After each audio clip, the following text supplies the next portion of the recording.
started this project and they basically handed me the responsibility of the audio for it, I started taking a look at the concept art that was being developed and taking a look and seeing the sort of Renaissance approach they wanted to bring in. And it became obvious pretty early on that this was the type of game that was a story-driven game. So at that point, I knew right away I'd made my first decision that the story needed to be the priority, it needed to be at the forefront. With all due respect, Major, I'll expect 2 security details waiting for us on the tarmac. In the first Deus Ex, I think, as it was far more futuristic, it's a very electronic score. In this one, I think because it's 25 years earlier, it's a generation earlier, it's mechanical augmentation, so the music tries to express that. We decided to try using organic instruments to represent more of the human side, and then using electronic instruments to represent more of the augmentation side. It's a lot of acoustic drums, it's a lot of choir, it's strings. Because it's interactive, the music has to shift depending on what the player is doing. Especially in Deus Ex, where the player can play it stealth, or he can play it as an action game, or he can play it socially, the music has to be able to reflect all those different styles of gameplay. Combat is just insane. Making the weapon sounds is obviously the thing everybody gets excited about because it's a lot of fun to make things go boom. We worked with the weapons designer. We went through tons of different sounds, blending all kinds of different weapon sounds, tweaking it. We take real sounds, but we blend these sounds with other stuff. Like, it's not just like 3-4 sounds blended together. It's like probably 25 sounds all together. You have to feel the things like they're real, but in the same time, you like to get these things a little bit more than real. Hacking was a fun part to do because it's kind of its own little battlefield in itself. It's you against the mainframe, and when you're hacking something, I want it to feel somewhat cerebral, but I also wanted to have that tension of like, okay, I can't afford to get caught here. We had a lot of ideas on how to work the stealth side. We used distances to decide at what point we wanted to start hearing people.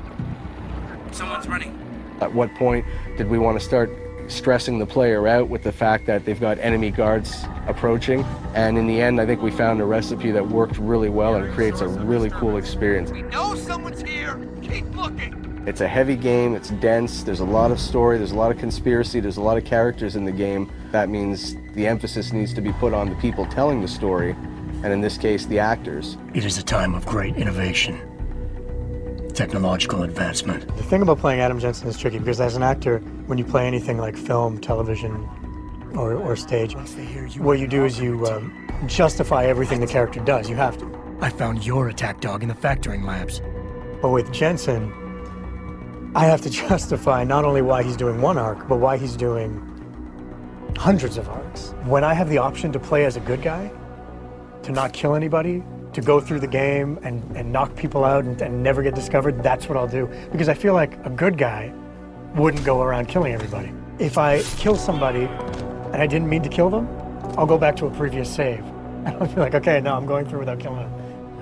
To get the game immersive, I played it in a subtle way so that you can imprint your emotions onto the character. What are you talking about, Malik? What we needed was not so much music as it was more emotional support for the story. So whatever environment we're in, if we're in Detroit or we're in Shanghai, is trying to bring elements of that environment into the music. Street musicians that you may hear walking down the street are all incorporated into the score as well. You have to give a special color to the game. You have to get the vibe of that city. It's not just ambience.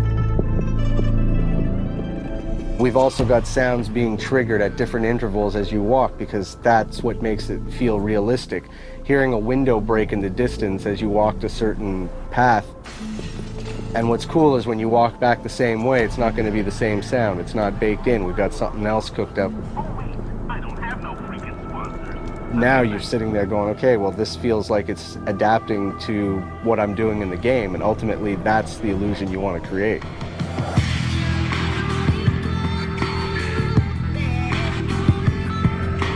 My philosophy on good sound design, I've often compared it to to trying to send somebody into a deep hypnotic state, and you're going down layers and levels of states, and the better it's done, the more your brain starts to release and give in and let you go into that sort of hypnotic state of playing the game.